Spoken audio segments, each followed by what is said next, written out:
What's up, guys? It's Sean with Intune Brewing, and today I wanted to do a video describing how I've modified my Fermonsters to hold pressure and essentially work like a keg.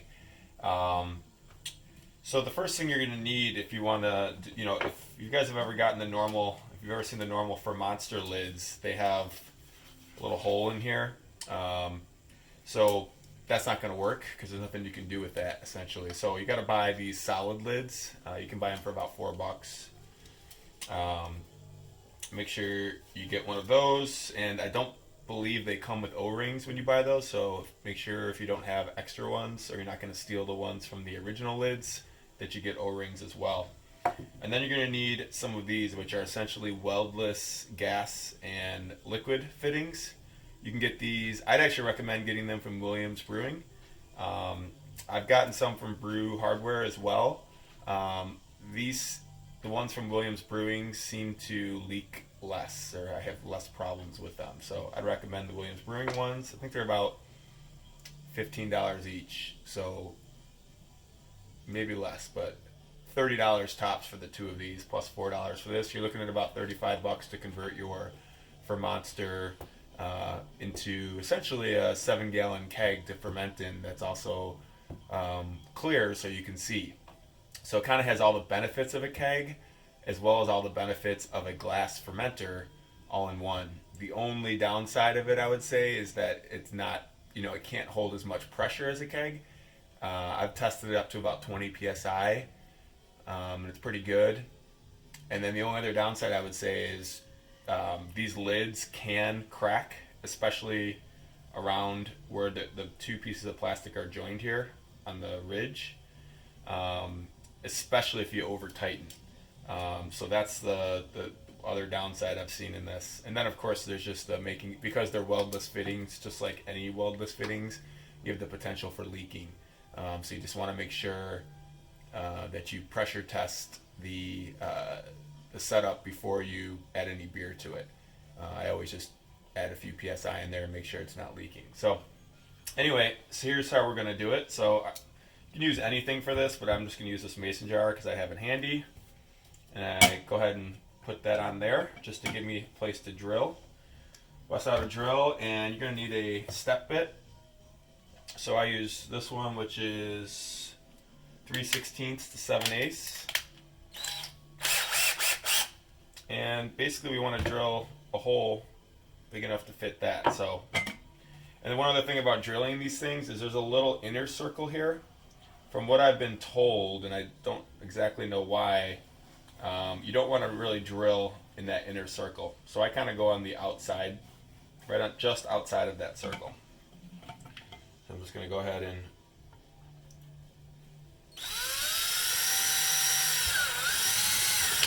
just like everything, less is more when doing this. So you kind of do it and see that's not big enough. You can always make it bigger. You can't make it smaller.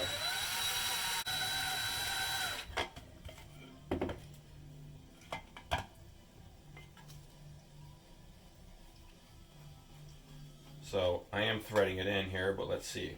It's threaded. I still think maybe a hair more. Because again, the threading part, it's not like the threading is actually what's keeping the gasket, or keeping the seal. It's the gasket that's going to do that. So I don't mind having it a tiny bit bigger. There we go. So we've got that in there, the gasket's on top, and then we're just screwing this in on the bottom. And finger tight. And again, because I didn't thread it in, see if it threaded it in, what tends to happen is it gets oriented in a certain position, and then if the cap, like when it holds pressure, the cap can actually bulge out a little bit, and sometimes that can create a leak if this is going in a certain way, where if it's a little bit looser, it moves with the bolt, with how the cap moves.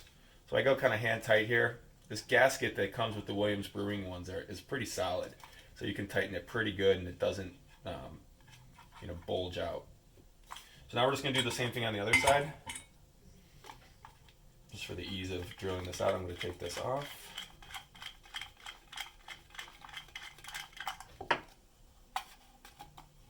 So as you can see, it's tight enough that I kind of have to thread it out, but it does sit loose in there. So let's go ahead and do the other side.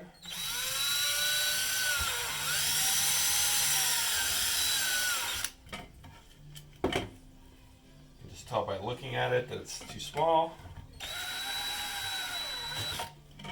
That looks pretty good there. A little bit more.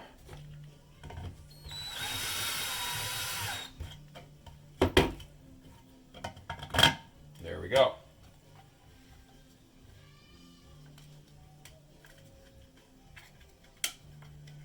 That one's maybe a hair on the bigger side, but again, as long as it's not so big that the gasket doesn't cover it, you're fine.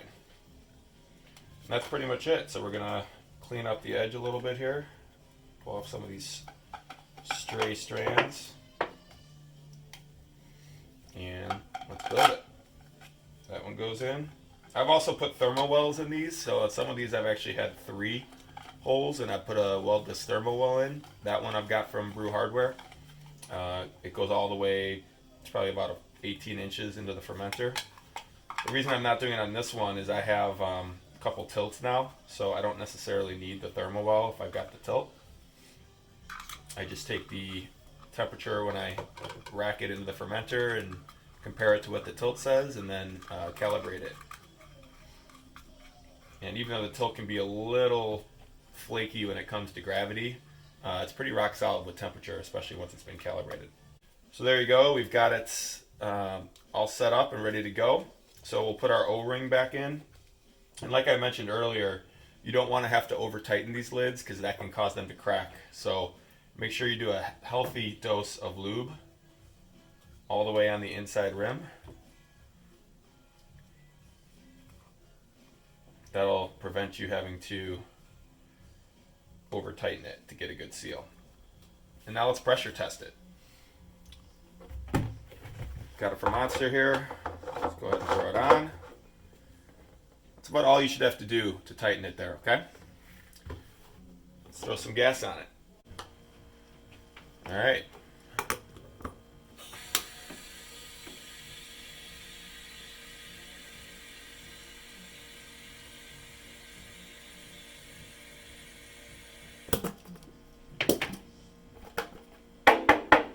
Pretty good, as you can see in here, no leaking. When I first do these, I usually dunk them under water to really make sure they're airtight. But I can tell you from experience that if it was leaking at all, you would hear it. And this is rock solid. It's about, I had the regulator set at 15 psi and it wasn't completely done, so it's probably about 10 psi in here. Holding rock solid, and you can see even that the cap isn't really bulging much at all.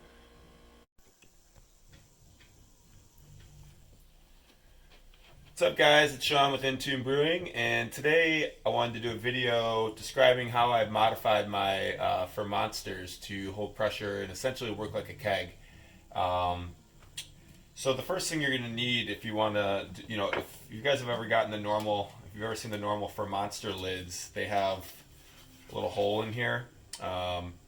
So that's not going to work because there's nothing you can do with that essentially. So you got to buy these solid lids. You can buy them for about $4. Make sure you get one of those, and I don't believe they come with O-rings when you buy those, so make sure if you don't have extra ones or you're not going to steal the ones from the original lids that you get O-rings as well. And then you're going to need some of these, which are essentially weldless gas and liquid fittings. You can get these, I'd actually recommend getting them from Williams Brewing. I've gotten some from Brew Hardware as well. The ones from Williams Brewing seem to leak less, or I have less problems with them. So I'd recommend the Williams Brewing ones. I think they're about $15 each, so maybe less, but $30 tops for the 2 of these, plus $4 for this. You're looking at about $35 to convert your Fermonster into essentially a 7-gallon keg to ferment in that's also clear so you can see. So it kind of has all the benefits of a keg as well as all the benefits of a glass fermenter all in one. The only downside of it, I would say, is that it's not, it can't hold as much pressure as a keg. I've tested it up to about 20 psi, and it's pretty good. And then the only other downside I would say is these lids can crack, especially around where the two pieces of plastic are joined here on the ridge, especially if you over tighten. So that's the other downside I've seen in this. And then of course there's just the making, because they're weldless fittings, just like any weldless fittings, you have the potential for leaking. So you just want to make sure that you pressure test the setup before you add any beer to it. I always just add a few psi in there and make sure it's not leaking. So anyway, so here's how we're going to do it. So you can use anything for this, but I'm just going to use this mason jar because I have it handy. And I go ahead and put that on there just to give me a place to drill. Bust out a drill, and you're going to need a step bit. So I use this one, which is 3/16 to 7/8. And basically we want to drill a hole big enough to fit that. So, and then one other thing about drilling these things is there's a little inner circle here. From what I've been told, and I don't exactly know why, you don't want to really drill in that inner circle. So I kind of go on the outside, right on just outside of that circle. So I'm just going to go ahead and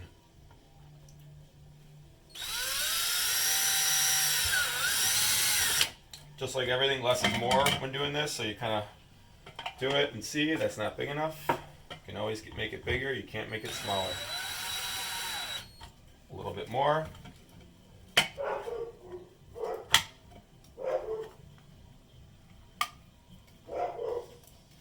Little frayed pieces here. That is almost good.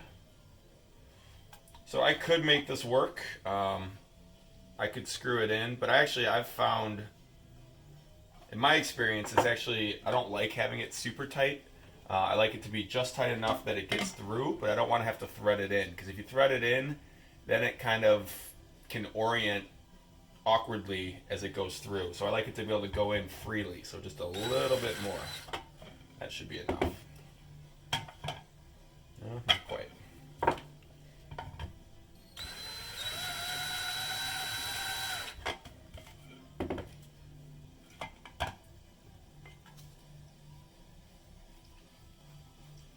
So I am threading it in here, but let's see. It's threaded. I still think maybe a hair more. Because again, the threading part, it's not like the threading is actually what's keeping the gasket, or keeping the seal. It's the gasket that's going to do that. So I don't mind having it a tiny bit bigger. There we go. So we've got that in there, the gasket's on top, and then we're just screwing this in on the bottom. And finger tight. And again, because I didn't thread it in, see, if it threaded it in, what tends to happen is it gets oriented in a certain position, and then if the cap, like when it holds pressure, the cap can actually bulge out a little bit, and sometimes that can create a leak if this is going in a certain way, where if it's a little bit looser, it moves with the bolt, with how the cap moves. So I go kind of hand tight here. This gasket that comes with the Williams Brewing ones is pretty solid.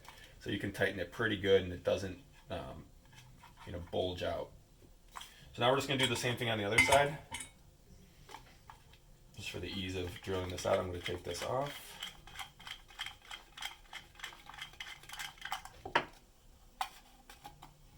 So as you can see, it's tight enough that I kind of have to thread it out, but it does sit loose in there. So let's go ahead and do the other side.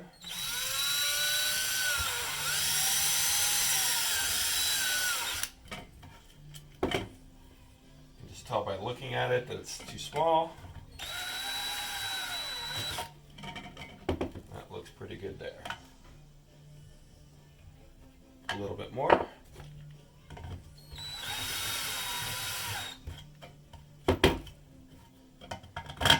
There we go.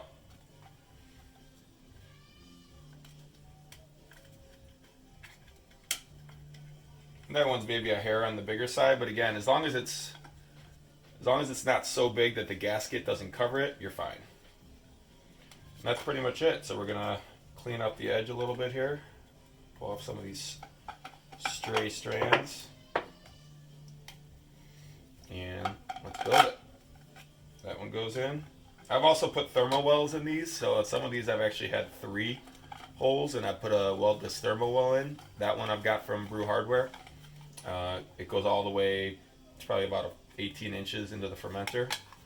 The reason I'm not doing it on this one is I have a couple tilts now, so I don't necessarily need the thermal well if I've got the tilt.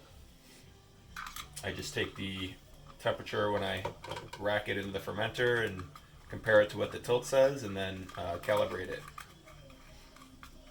And even though the tilt can be a little flaky when it comes to gravity, it's pretty rock solid with temperature, especially once it's been calibrated. So there you go. Now we've got our lid here, and unfortunately I don't have a fermenter empty to test, but maybe I'll do a part 2 of this where I will throw this on a fermenter, and we'll go ahead and give it a pressure test, and I can show you.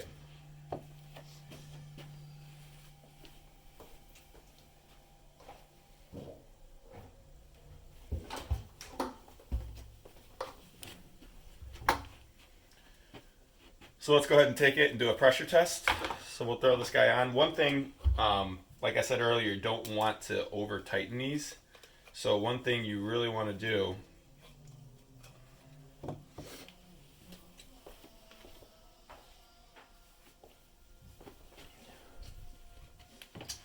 so there you go, we've got it all set up and ready to go. So we'll put our O-ring back in. And like I mentioned earlier, you don't want to have to over tighten these lids because that can cause them to crack. So make sure you do a healthy dose of lube all the way on the inside rim. That'll prevent you having to over tighten it to get a good seal. And now let's pressure test it. Got a Fermonster here. Let's go ahead and throw it on. That's about all you should have to do to tighten it there, okay? Let's throw some gas on it.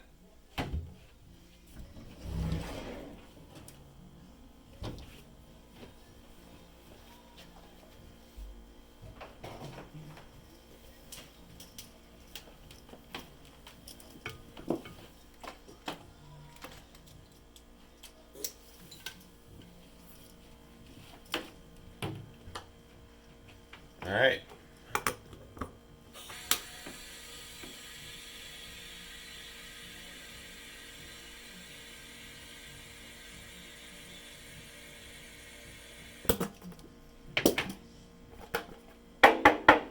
Pretty good, as you can see in here, no leaking.